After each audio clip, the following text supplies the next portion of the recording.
Magandang gabi po muli sa ating lahat sa ating pong midweek service. At gayon din po yung mga nasa kanilang mga tahanan na nanonood at nakikinig sa ating pong gawain sa gabing ito. At sa ating pong pagsimula, tayo muna po ay dumako sa Panginoon sa pamagitan po ng panalangin. At inanyayahan ko po kayong magsita yung lahat para sa ating pong panalangin.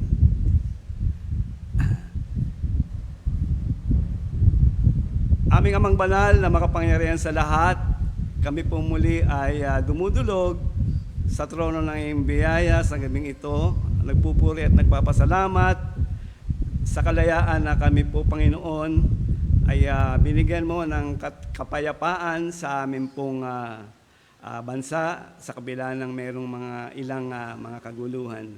At gayon din, Panginoon, nanaway ang dalangin po namin, nanaway patuloy po na ikaw ang manguna sa amin pong mga gawain sa iglesyang ito at patuloy na maging biyaya po ng bawat isa. At dalangin ko po, Panginoon, na anuman ang pangkukulang, kasalanan na amin pong nagagawa, linisin kami sa lahat ng amin pong karumihan.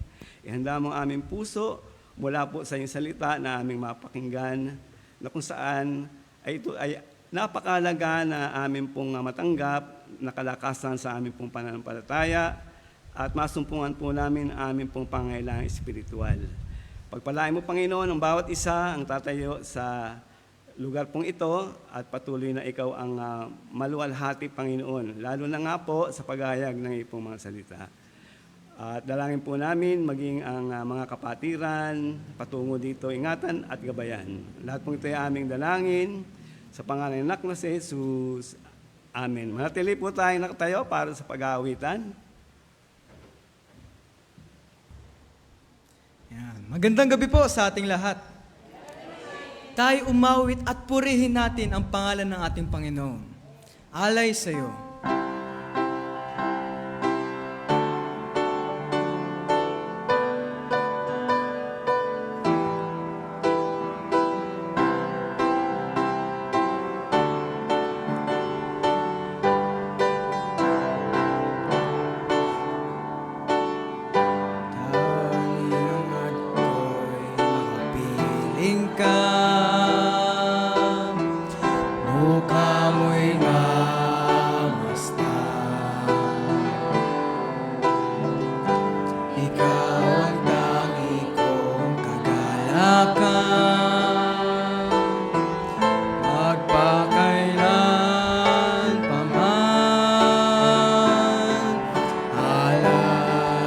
Sa'yo ay pagpupuri.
awitin, Seek Ye First.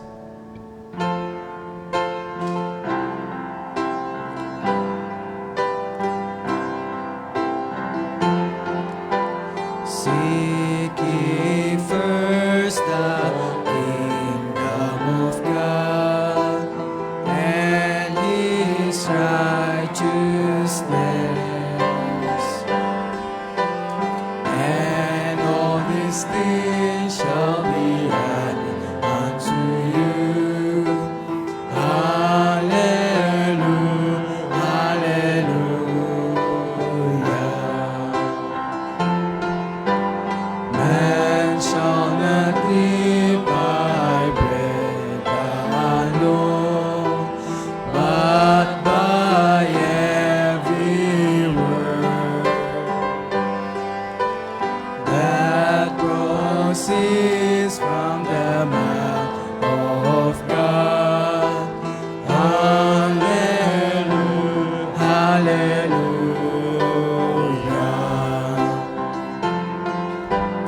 Ask and it shall be given unto you.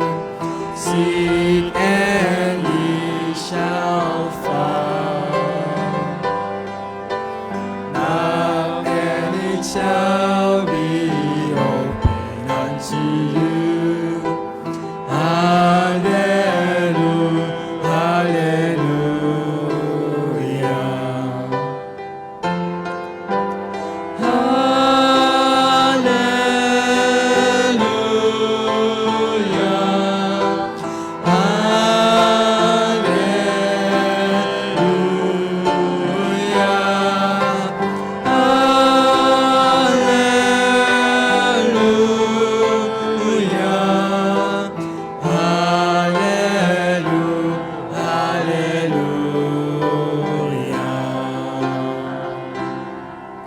Ating kamustahin ang bawat isa habang inaawit ang dapat na makilala.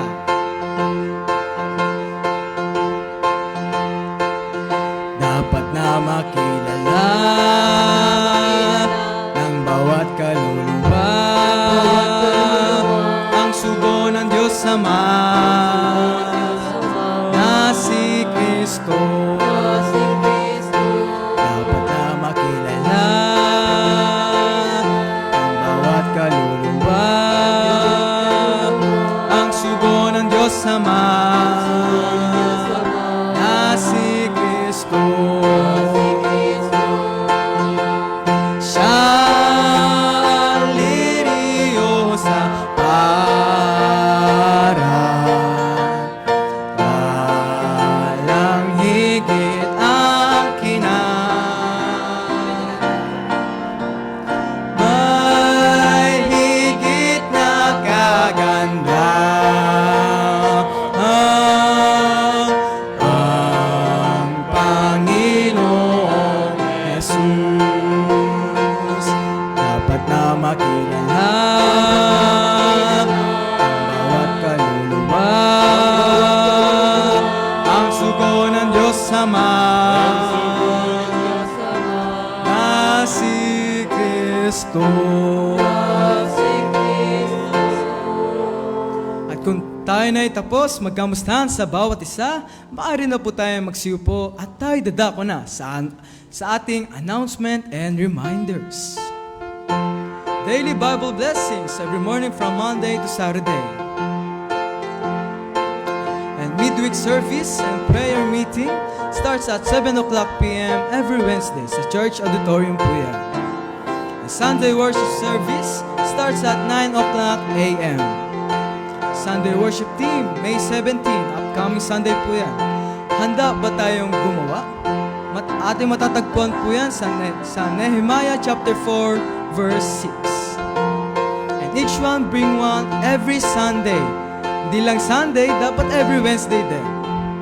Adult Sunday School class, every Sunday, 3 o'clock p.m. sa Begonia Room po. And Lord's Supper, every last Sunday of the month. And weekly worship service, Camarin, Caloocan City, every Friday. And home Bible study, San Mateo Rizal, every Saturday. And And worship service, Taytay Rizal, every Saturday. And Taytay Ministry, house-to-house Bible studies and dinner fellowship every Tuesday. And Gowi Cubao, weekly activities, Bible study every Wednesday and Saturday. BKBC and track distribution every Saturday. And free guitar and piano lesson, 1 to 3 o'clock p.m. po yan, every Saturday. And first time visitor Sunday, May 31, 2026, every last Sunday of the month. And 37 Missions Conference and 61st Church Anniversary, 2026 Giving Commitment. At maaari mo tayong magsitayo at tayo umawit muli sa ating Panginoon. Ikaw lamang.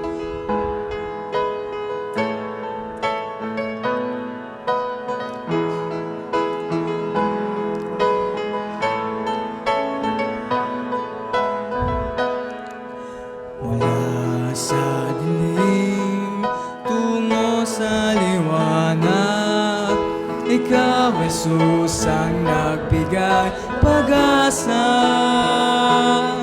Kaya ngayon, sa'yo'y umaawit, kailanman ay hindi tatahimik. Mula sa gabi, walang hanggang araw, Ikaw, Jesus, ang ilaw ng pag-asa. Kaya ngayon, sa'yo'y umaawit, kailanman ay hindi tatahimik. Aking isisigaw, ngayon at kailanman, Ikaw lamang ang Diyos. Panginoon, Ikaw lamang ang nagbigay pag-asa. Kaya ngayon isisigaw, ngayon at kailanman, Ikaw lamang. Diwang banal, ginhawa at gabay, sa buhay ay tapat kitang patnubay. Kaya ngayon, sa'yo'y umaawit, kailanman ay hindi tatahimik. Aking isisigaw, ngayon at kailanman, Ikaw lamang ang Diyos. Panginoon, Ikaw lamang ang nagbigay pag-asa. Kaya ngayon isisigaw, ngayon at kailanman, Ikaw lamang. Aking isisigaw, ngayon at kailanman, Ikaw lamang ang Diyos. Panginoon, Ikaw lamang ang nagbigay pag-asa. Kaya ngayon isisigaw, ngayon at kailanman,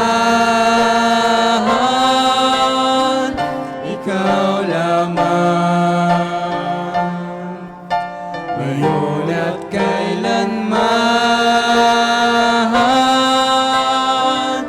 Ikaw lamang.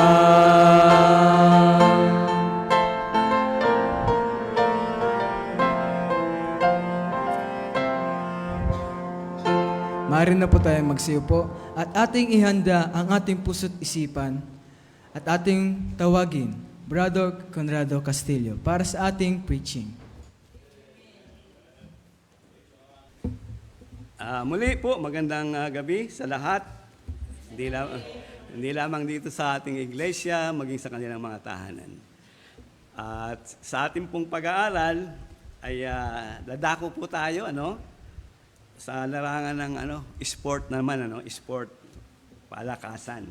Ayan, At ang ating pong paksa o topic sa gabing ito ay may pamagat, tumakbo upang manalo. Na alam niyo ba na ang mga Kristiyano ay hinilintulad sa mga runner o mananakbo. At makikita po natin yung mga maging pamantayan bilang isang mananampalataya sa pagsunod sa Panginoon. At ang ating pong teksto sa gabing ito ay sa unang Korinto, 1 Corinthians chapter 9, verse 24 to 27. 1 Corinthians chapter 9, verse 24 to 27. Okay? 9:27. At atin po itong babasahin ng salitan, Ako sa 24, kayo sa 25. At pagdating sa 27, sabay-sabay po natin itong babasahin. Inanyayahan ko po kayong magsitayo lahat para sa pagbasa po ng salita ng Panginoon. 1 Corinthians chapter 9, verse 24 to 27. At sabi po dyan sa 24, hindi baga ninyo nalalaman na ang mga nagsisitakbo sa takbuhan ay tumatakbong lahat, ngunit iisa lamang ang tumatanggap ng gantimpala. Magsitakbo kayo ng gayon upang masipagtamo kayo. 25.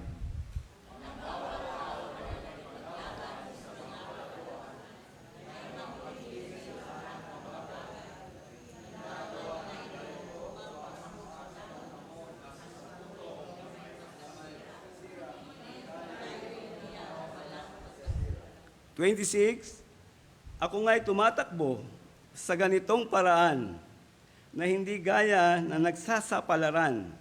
Sa ganito rin ako sumusuntok na hindi gaya ng sumuntok sa hangin. 27 po, sabay-sabay tayo. Ngunit inahampas ko ang aking katawan at aking sinusupil. Baka sakaling sa anumang paraan, pagkapangaral ko sa iba, ako rin ay itakwilin. Tayo po muna ay dumulog sa Panginoon. Aming Amang Banal, muli sa iyo ang kapurihan at kaluwalhatian sa gabing ito. Hiniling po namin ang iyong pangunguna sa pag-aaral na iyong salita. Nawa ang iyong banal na Espiritu ay kumilos sa bawat isa sa amin, lalo na po sa iyong lingkod na mahayag po ang katotohanan at magsilbi itong kalakasan at patuloy na hamon sa aming buhay upang maganap at magampanan po namin ang takbuhing inilagay mo sa aming pong harapan. Kung ano man po ang aming pagkukulang, linisin kami. Ikaw ang may taas sa aming pong kalagitnaan. Sa pangalan ni Kristo Jesus. Amen. Okay, tayo po ay may pamagat na tumakbo upang manalo, At isa pong halimbawa, nabasa ko, si James Mackinson, isa pong siyang teenager, At pangarap niya na maging kasapi sa US ski team sa yelo, Alam natin 'yan, Yung nagpapadaos-dos sa isno at may iba-ibang mga ginagawa sila, na kakaiba. Gusto po niyang maging miyembro doon, ngunit natawag po siya sa army sa Vietnam. At sa kanya pong pakikipaglaban, siya po ay napaapak sa isang mina, At yung kanyang dalawang paa ay naputol. At doon po, parang tingin niya ay tapos na yung kanyang pangarap. At galit po siya, maging sa mga tao, maging sa Diyos. At nalulung po siya sa pag-inom at gayon din sa droga. Ngunit, merong tao na nagmalasakit sa kanya, nakita yung kanyang pangangailangan. Kasi hopeless na, wala na siyang magagawa. At siya po ay tuwing na binibisita, dinadalaw, binabahagi na ng salita. Nung una talagang tumatanggi siya. Ngunit hinipo ng Panginoon ang kanyang puso. At siya ay nakakilala sa Panginoon.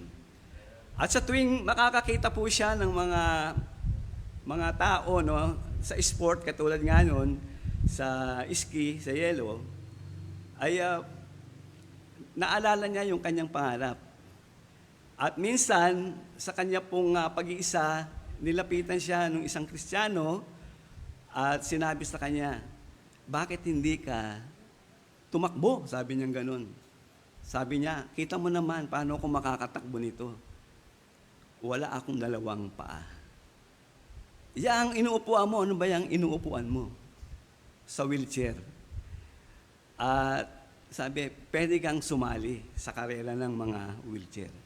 At alam niyo ba, siya po yung kauna-unahang nag-champion, doon sa karera ng wheelchair.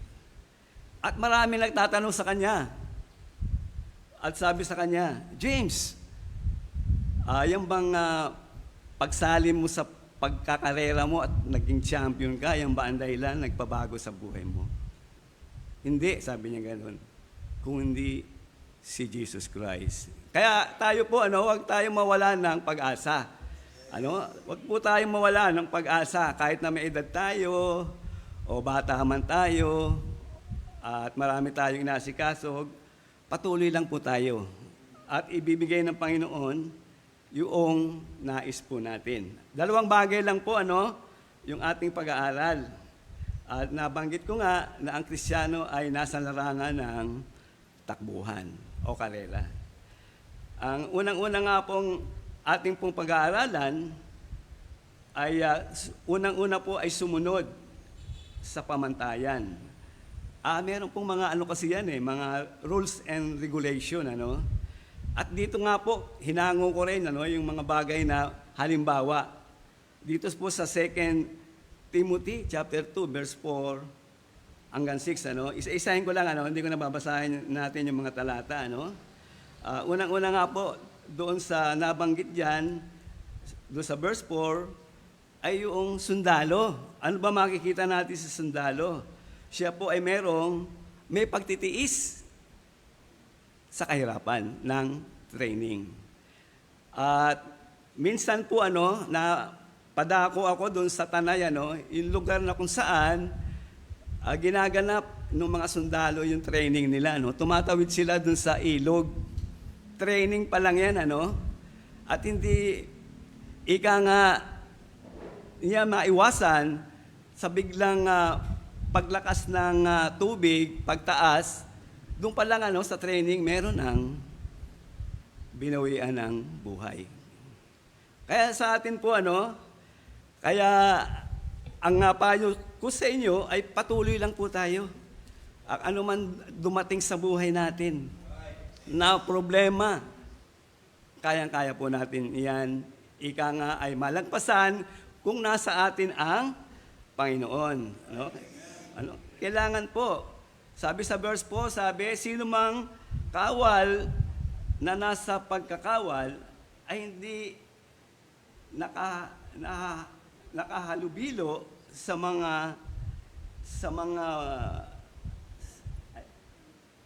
mga buhay na ito upang siya ay kalugdan niyang nagtala sa pagkakawal. Ayan, Kailangan po ay hindi tayo makihalubilo sa mundo, bilang mga Kristiyano. Sapagkat ang mundo, madali tayong matangay. Lalo na sa panahon natin ngayon, di ba? Yan, titingin lang tayong ganyan, ay maaaring madala tayo. At alam niyo, malaking bagay na hadlang po kuminsan yan. Mahalaga yan, alam ko, yung ginagamit na yan. Pero kung maling paraan, tayo aanurin, dadalin sa hindi maganda. Kaya kailangan po yung pagtitiis, kahirapan sa mga pagsubok sa buhay, pagtitraining. Pangalawa po yung atleta. Sabi dito, makipaglabang matuwid sa rules, di ba? Kailangan. At sabi nga sa verse 5, at kung sino man ay makikipaglaban naman sa mga laro, ay hindi pinuputungan maliban na kung makipaglabang matuwid. Ayan, Matuwid ang ating pagtakbo patungo doon sa finish line. Talagang merong mga mga hindrance, mga hadlang, Pero nasa atin po yung determinasyon para tayo ay makapagpatuloy. ng pagtungo doon sa finish line. Pangatlo, gayon din sa halimbawa ng magsasaka. Siya po ay merong tiyaga sa paghihintay. Kita nyo, ilang buwan sa pagtatanim niya. Halimbawa ng palay, aalagaan po niya yan. Iintayin niya yan hanggang ito ay magbunga, hanggang ito ay mahinog at anihin. Matagal po. Yung iba nga, bago mag-harvest, wala na, ibabayad na lang. Lalo na sa panahon ngayon, sa mahal ng mga binhi at mga pataba o anumang inilalagay dun sa mga pananim. Kita nyo, no? Kaya nandun ang determinasyon po ng bawat isa sa atin, yung pagtsatsaga. Sa atin po, maaaring iniisip natin, yung ginagawa natin, gawain natin sa loob at labas ng iglesia, parang mabagal ang pagkilos o sabihin natin ay pag-usad ng ating gawain. Pero manatili po tayo na gumagawa. Patuloy tayo na tumatakbo para sa Panginoon. Talagang Panginoon lang ang tingnan natin. Panginoon. Kasi sa likod natin merong nakamasid, nakatanaw, nakatingin sa atin. At hindi dapat tayo na mawala ng pag-asa. Totoo, mahirap mag-akay, magdala ng kaluluwa. Napakamaraming taon na. Marahil tayo sumasama sa mga gawain, visitation, Bible study, ngunit iilan lamang ang ating nadadala. Pero wag tayong mawala ng pag-asa. Tuloy-tuloy lang po yan. Yan yung ang determinasyon na dapat natin ilagay sa ating pong mga isipan. At dapat ay meron tayong pagpipigil sa sarili. Sabi sa 1 Corinthians 9:25, sabi rito, at ang bawat tao na nakikipaglaban sa mga palaruan ay mapagpigil sa lahat ng mga bagay. Ginagawa nga nila ito upang magsipagtamo ng isang putong na may pagkasira. Dito sa lupa yun, di ba? Makikita natin maraming na mga sumasali sa mga palaro, sa mga events, na gusto nila manalo. Ngunit ang kanilang tanging isipan, sabi rito, ay upang magsipagtamo ng isang putong na may pagkasira. Ngunit, sabi rito, tayo'y niyong walang pagkasira. Tayo pong mga mananampalataya. Doon yung ating focus. Bagamat hindi natin nakikita to, ngunit ginagawa natin ito, tayo po ay nagtitipon noong gantimpala sa kabilang buhay. Maaaring hindi natin nakikita yan. Pero ang gusto ng Diyos, magpatuloy tayo. Ginagawa yung ating tungkulin na pinatong sa ating balikat. At makikita po natin isang araw yan sa kabilang buhay. Maaaring hindi ngayon. Yung po magkaroon ng pagpipigil sa ating pong sarili. Sabi nga, I temperate all things, sa lahat ng bagay na makakasira po sa atin, lalo na doon sa mga naglalaro, yung mga atleta. Kailangan mapagpigil sa lahat ng bagay. At nariyan na po yung di ba? Unang-una din, pagkain, kailangan balanced diet, walang bisyo, at na makakasira po sa kanyang kalusugan. Kailangan ang sapat na exercise at pahinga. Kasi nakakasira sa atin, nakikita ko sa mga tao ngayon, yung puyat, lalo na yung mga kabataan. Pag hindi natin sila napigilan, hawak-hawak yung hindi natin bigyan sila ng oras, tuloy-tuloy po yan. Hanggang sila ay magkasakit. Hindi lang mga kabataan kundi yung maging tayo. Sabi ko nga, nadadala tayo ng takbo ng mundo Kasi sa likod niya, nandun ang ating kaaway. Lahat ng sistema ni Satan ay tayo ay, tawag dito, pinapana tayo, tinutokso tayo, para tayo ay maggoda, bumaksak. Yung po kailangan ng sapat na exercise. Di ba, meron pa mga vitamin na iniinom yan. At pangatlo, halimbawa sa pamantayan ng mananampalataya, pamantayan mula sa salita ng Diyos. Sabi nga kay Joshua ng Panginoon sa Joshua chapter 1 verse 7 to 8, sabi, magpakalakas ka lamang at magpakatapang na mabuti na isagawa mo ang ayon sa buong kautusan na iniutos sa iyo ni Moises na aking lingkod. Huwag kang liliko sa kanan o sa kaliwa upang ikaw ay magtamo ng mabuting kawakasan saan ka man pumaroon. Noon pa man, ito na yung pamantayan ng Panginoon sa atin na tayo patuloy na direksyon ay sa tuwid na daan.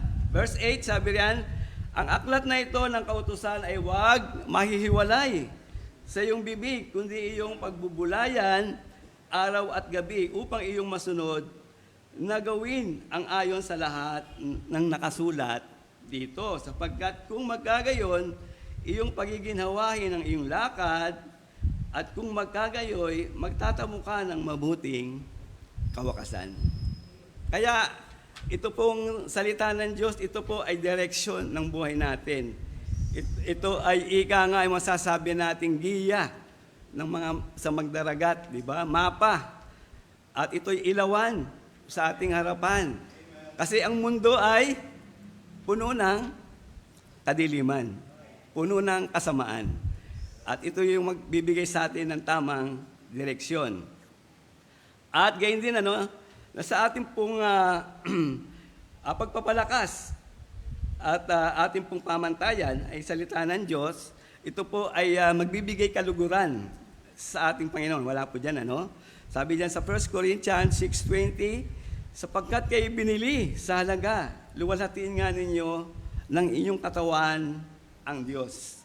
Kaya yung ating buhay po, di ba, sabi, ibigin mo ang Diyos, buong puso, buong kaluluwa, buong kaisipan, at buong lakas. Ibigay natin lahat yan para sa Panginoon at ang Diyos ang bahala sa ating mga pangailangan. At sa kahuli-hulihan noon, doon sa unang puntos natin ay meron pong corona, sabi nga na nag-iintay sa bawat isa na makakalagpas doon sa finish line. Sabi diyan sa 1 Corinthians 9:25 ay ginagawa nga nila itong mga sa ating pong sanlibutan upang magsipagtamo ng isang putong na may pagkasira. Ngunit tayo'y neong walang pagkasira. At ang magkakaloob mismo ang Panginoon. Di po ba? Karangalan, di ba? Sa school o anumang larangan dito sa ating daigdig. Pag tanggap ka man lang ng isang corona, isang masasabi nating parangal, di ba, sa school, kahit papel lang, magalak ka, di ba? Masaya ka. Lalo na doon, ika nga, sigurado, doon sa kabilang buhay, gawa nung maraming mga tao, maraming mananampalataya ang nakatingin. Kaya, pagbutihin po natin, sa gayon ay tayo po ay makapasa, tayo po ay makalagpas doon sa finish line. At kung ating napag-aralan, di po ba yung papunta pa lamang ang mga Israelita pagtawid doon sa Promised Land, si Moises nag-utos na tiktikan yung kalupaan doon. At pinadala niya yung 10 spy. Ngunit, ano nangyari? Una, maganda yung approach nila sa maganda ang lupa, sabi nga noon. May dala pa silang mga bunga, mga ubas, kung ano-ano, di ba? Ngunit, sabi niya gano'n, hindi natin sila makakaya sapagkat yung kanilang city ay paligid ng matataas na bakod. Hindi natin kaya silang talunin. At ang mga tao doon, sabi nga noon, ay kumakain ng tao, sabi nga noon, parang pananakot, Ngunit, yung dalawa lamang, na si Caleb, si Joshua ang nanampalataya, nagtiwala doon sa pangako. Kasi ang Panginoon mismo ang nangako. Kaya sa atin po, maaaring sa isipan natin, hindi natin kaya ang isang bagay. Nung una nga, doon ako sa doon sa unang iglesia, sabi sa akin, ito gawin mo, hindi ko po kaya yan eh. O ikaw, hindi ko rin po kaya yan. Pero kapag ika nga, sinubukan mo unti-unti, makikita mo yung resulta eh. Kung ikaw nga ay tinawag ng Panginoon sa ganong gawain. Kaya unti-unti po, unti-unti na tayo po ay pagdalo, isang mahalaga yan, sa mga gawain. Ako dito kay Alice, kahit bago siya, talagang desidido siya na mapagamit sa Panginoon. At itong sila, lahat yung mga kabataan natin, talagang nakikita natin yung sigasig nila. Talagang bigay todo, At panalangin po natin ang mga kabataan nato na lumaki na magpatuloy, sa Panginoon at magamit pa para sa kanilang tahanan, sa kanilang mga mahal sa buhay. Pangalawa po ay pagbutihin ang buong lakas sa pagtakbo. Sa 26 muna, sabi, ako nga'y tumatakbo sa ganitong paraan na hindi gaya na nagsasapalaran. Sa ganito rin ako'y sumusuntok na hindi gaya ng sumusuntok sa hangin. At sa 27, sabi diyan, ngunit hinahampas ko ang aking katawan at aking sinusupil, baka sakaling sa anong paraan, pagkapangaral ko sa iba, ako din ay itakwil. Ipinakikita lamang po dito, ano ba yung ginagawa natin? Buong puso ba yun? O nadadala lang tayo sa iba, ng iba? O meron lang tayong ibang hangad, kaya ginagawa natin yun? Kailangan pulse through, yung ating gagawin. At nung mga nakaraang mga taon, may pinakikita sa TV, yung mga Olympic, lalo na yung sa track and field, iba-ibang mga kategory ng yung meter dash, yung layo. Makikita mo, ipinopokus yung kanilang muka.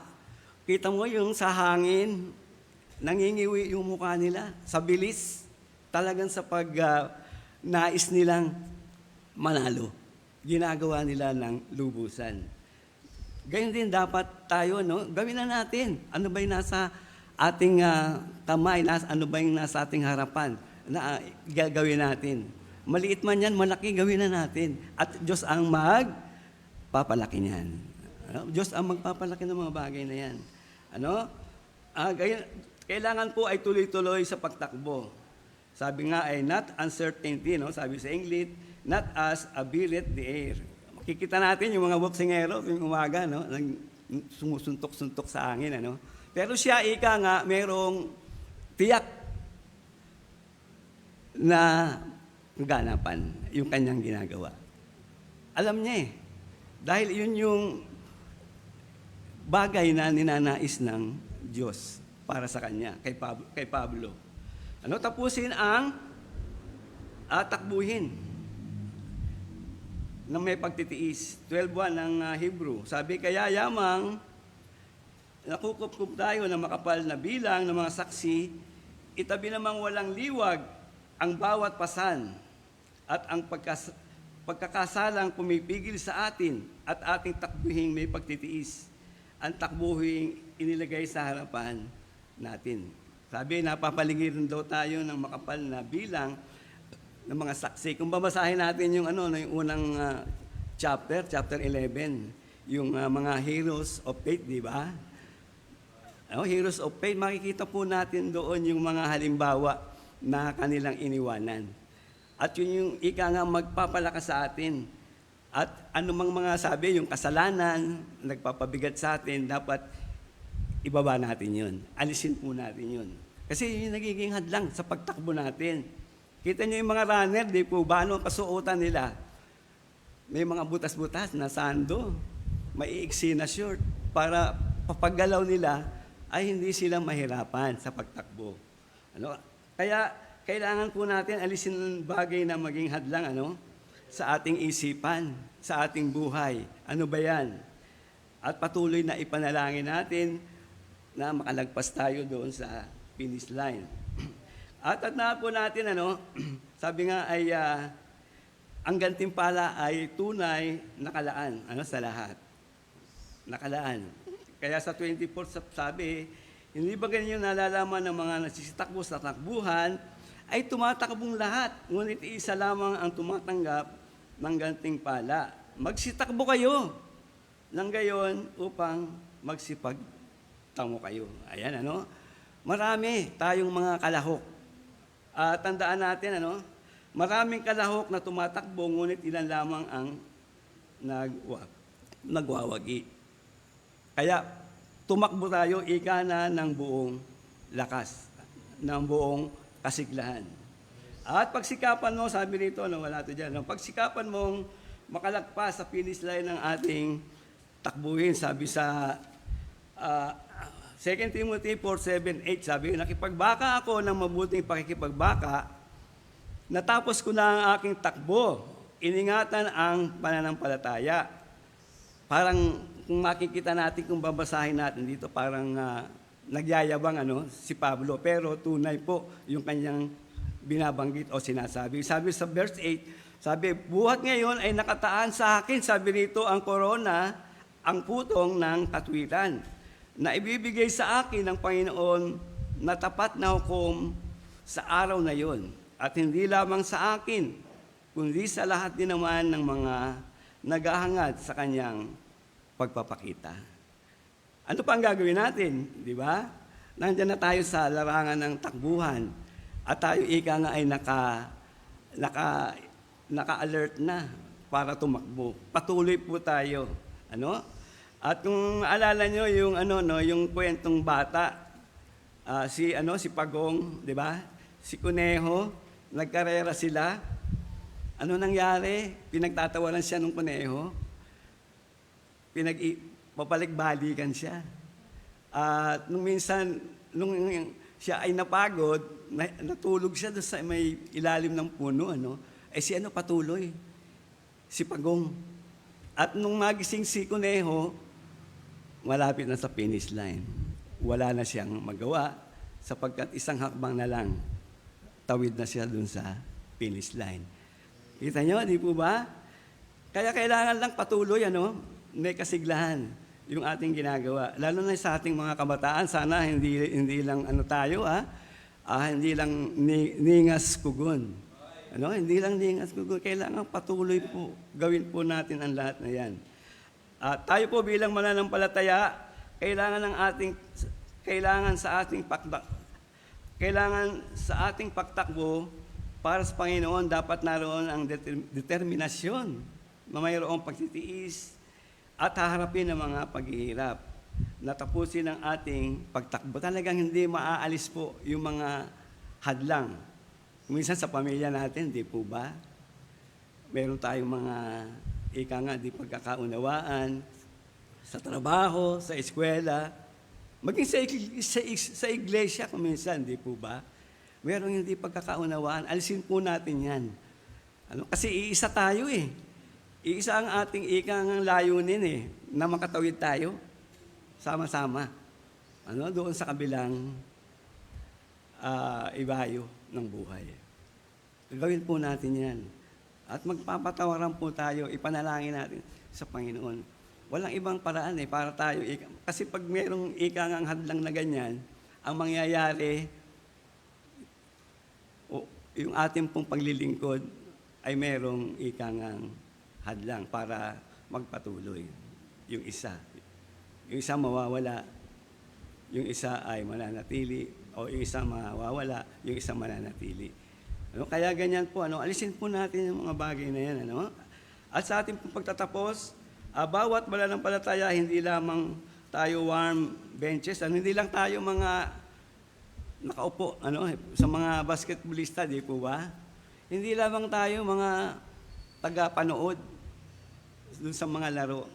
Tayo ay merong mga tungkulin. At tayo po ay kalahok sa isang paligsahan o karera na ang bawat isa ay nahaharap sa takbuhin sa ating paglilingkod sa ating Panginoon tungo sa finish line. Tandaan po natin yan. Maaring tayo nahirapan at hindi natin makita pa yung dulo, kailangan patuloy. Patuloy po. Kasi talagang maraming nawawala, di po ba? Maraming nasisiraan ng loob. Maraming ika nga na hindi nakikita yung bunga. Ngunit sa pagpapatuloy po natin, maaaring hindi natin makita dito yung bunga na ginawa natin sa kabilang buhay. May sasalubong sa atin, magpapasalamat sa atin. Hindi man tayo nakapangaral, ngunit yung ibinibigay natin, yung ating panalangin para sa Kanya, sila ika nga ay naligtas. Yun yung ating bahagi, no? Patuloy lang po, talagang merong paghihirap, pagsubok sa buhay natin. Kaya, bawat isa ay nakaharap sa takbuhin sa ating paglilingkod sa ating Panginoon tungo sa finish line. Kailangan ang paghahanda at sigasig sa pagsunod sa Panginoon mula sa Kanyang iniwang halimbawa. Tumakbo upang makamit ang papuri at gantimpala mula sa Panginoon. At pag sapit natin sa Panginoon at nagawa po natin yung ating mga tungkulin at sabihin po ng Panginoon, well done, sabi rito, thou good and faithful servant. Thou hast been faithful over a few things. Hindi kinakailangan yung malaking bagay na gawa natin sa Panginoon. Ang hinihingi lamang po niya ay maging faithful tayo. Maging matapat sa Kanya at sa tungkulin na ginagawa natin. Maliit man yan o malaki, maging matapat po tayo. Maging sa ating tinatangkilik, sa ating pinagkakaloob, ibigay po natin ang nararapat sa Panginoon. Inaasahan po niya yan. Salamat po at magandang gabi sa bawat isa. Tayo po yung manalangin. Aming Amang Banal, sa iyo ang kapuri at kaluwalhatian. Sa gabing ito, kami po muli ay nagpupuri at nagpapasalamat na merong time upang kami ay muli ay magkaisa, muli ay magkatipon sa ganito pong gawain sa araw po ng aming midweek service at gayon din ang mga naroon sa kanilang mga tahanan, nanonood at nakikinig. Pagpalain mo po kami, Panginoon, bigla ng patuloy na kasiglahan. Nawa ang Banal Espiritu ang kumilos sa amin sa araw-araw upang maisagawa po namin ang aming takbuhin na inihirap mo, ang inilagay mo sa aming harapan. Pagpalain po ang bawat isa, maging ang wala dito, ikaw po nawa, magpaalala sa kanila na sila ay kabilang o kalahok sa aming pong takbuhin, Panginoon, upang sila ay magbigay ng kapuri at kaulatian sa iyong pangalan at upang ang aming mga kapatiran, aming mga mahal sa buhay na nasa aming likuran ay makita ang liwanag na ito upang sila ay sumunod hanggang sa iyo pong finish line. Salamat muli sa iyong kabutihan sa amin. Pagpalain po ang bawat isa at patuloy na ikaw ang manguna sa aming buhay sa araw-araw. Lahat po ito ay aming dalangin sa pangalan po ng anak na si Jesus. Amen. Okay, tayo po naman ay dadako sa ating pagbibigayan.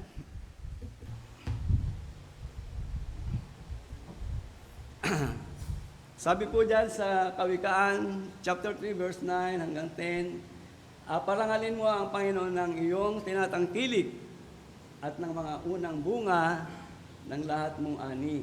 Sa gayo'y mapupuno ang iyong mga kamalik ng sagana at ang iyong mga alilisan ay apawan ng bagong alak. Tayo po ay dumulog sa Panginoon, panalangin. Panginoon, salamat pong muli sa iyong kabutihan sa amin sa araw-araw, sa lahat ng mga pangangailangan namin ay iyong ipinagkakaloob, maging pag-iingat sa lahat po ng aming mga lakarin.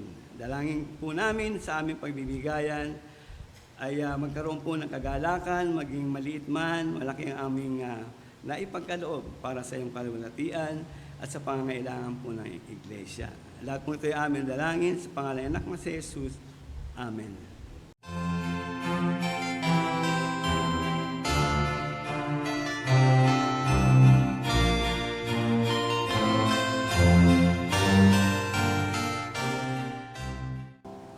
Tayo po'y muling manalangin. Aming Amang Banal, salamat po sa naligom na salapi. At dalangin po namin, Panginoon, na magamit po ito patuloy sa pangailangan ng Iglesia at gayon din sa mga manggagawa na kung saan ay nakapagbigay ang iglesyang ito upang yung salita ay mahayag at makaabot sa maraming kaluluwa naroon pa sa pagkakaalipin ng kasalanan.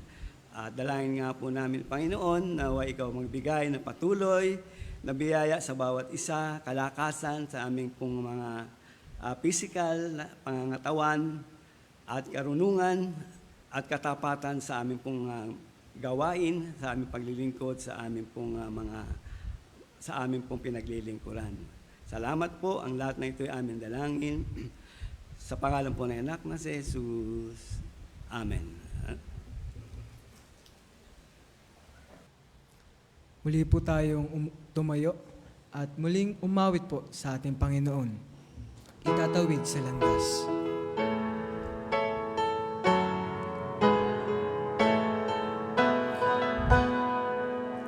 Sa bawat dahon ng aklat ng buhay,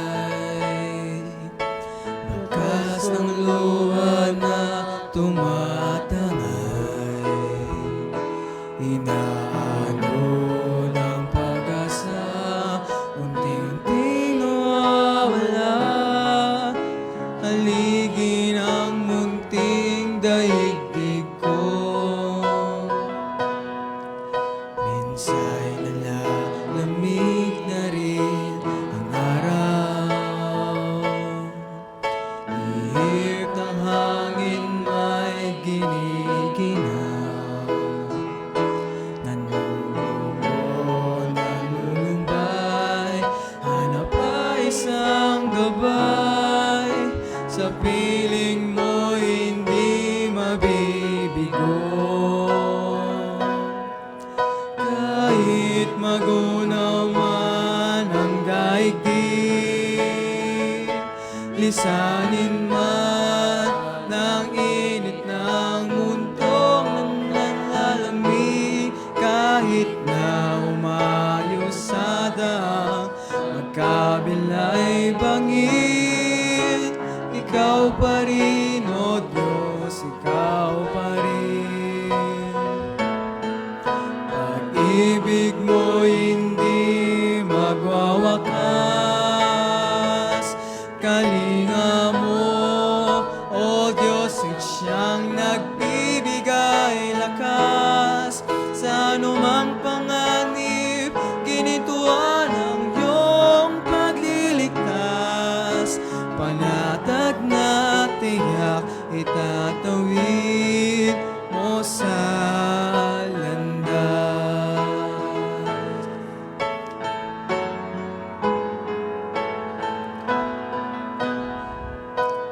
Kataglaling ay di naisang gawin, pawang sa gabal lang sinasabi,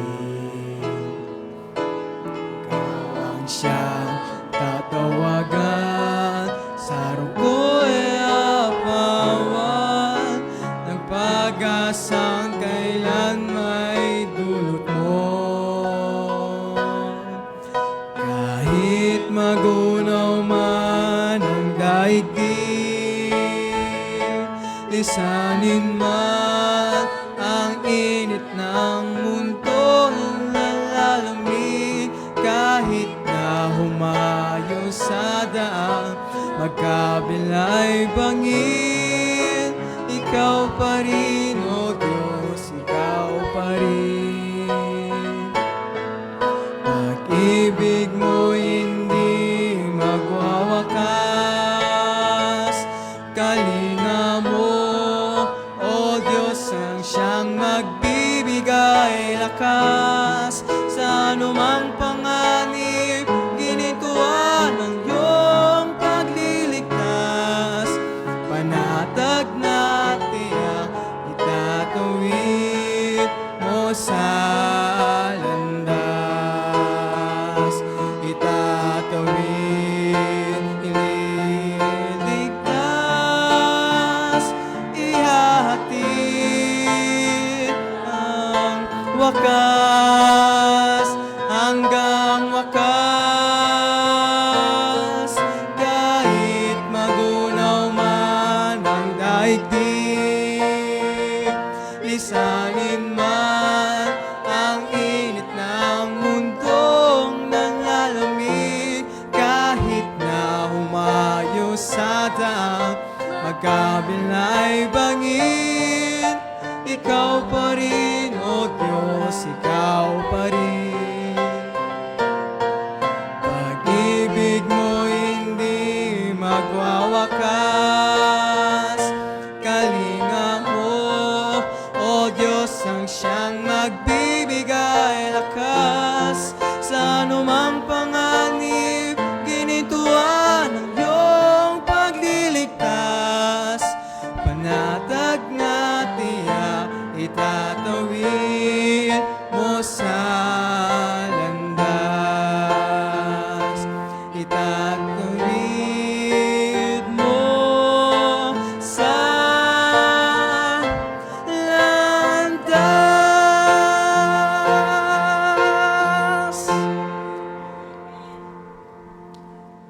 Ating muling tawagan si Brother Conrado Castillo para sa ating panalangin. Purihin ka, Panginoon, at luwalhatiin ang iyong dakilang pangalan. Salamat po sa iyong mga salita. Salamat sa iyong mga paalala at hamon bilang iyong pong mga anak na kami patuloy, Panginoon, na tumakbo para sa iyong pong kaluwalhatian. At dalangin po namin na naway bago po kami makaabot sa finish line, ay maisagawa po namin ang tungkulin at gawain na iyong pong iniatang sa aming pong balikat. At magagawa po namin yan, Panginoon, sa tulong mo ng iyong salita at maging na iyong banal na Espiritu. At muli, dalangin namin na patuloy na kami po ay makapaglingkod sa iyo, maging sa aming nakikita na hindi ika nga nagiging maunlad yung aming gawain, ay kami po ay bigyan ng kasiglahan at patuloy na pagtitiis hanggang sa dulo ng aming pong buhay, ay patuloy po kami makapaglingkod sa iyo, sa takbuhin, Panginoon, na iyong inilagay sa aming pong harapan. At muli, dalangin ko po na naway, ikaw po ang mamahala at patuloy na manguna mula sa aming pastor, sa mga leader at sa mga manggagawa, na maging ika nga sila ay maging magandang halimbawa, ehemplo, Panginoon, ng bawat isa na makapagpatuloy at patuloy na ginagawa ang iyo pong kalooban. Ama, muli, sa aming pong pagdulog, paglapit sa pagitan po ng sama-samang panalangin, ikaw po ang tumugon sa lahat po ng aming mga karaingan. At ingatan gabayan sa aming pong pagsamantalang paghiwalay sa gabing ito. Lahat po ito ay aming tinatagubilin sa pangalan po ng anak na si Jesus. Amen. Magandang gabi po.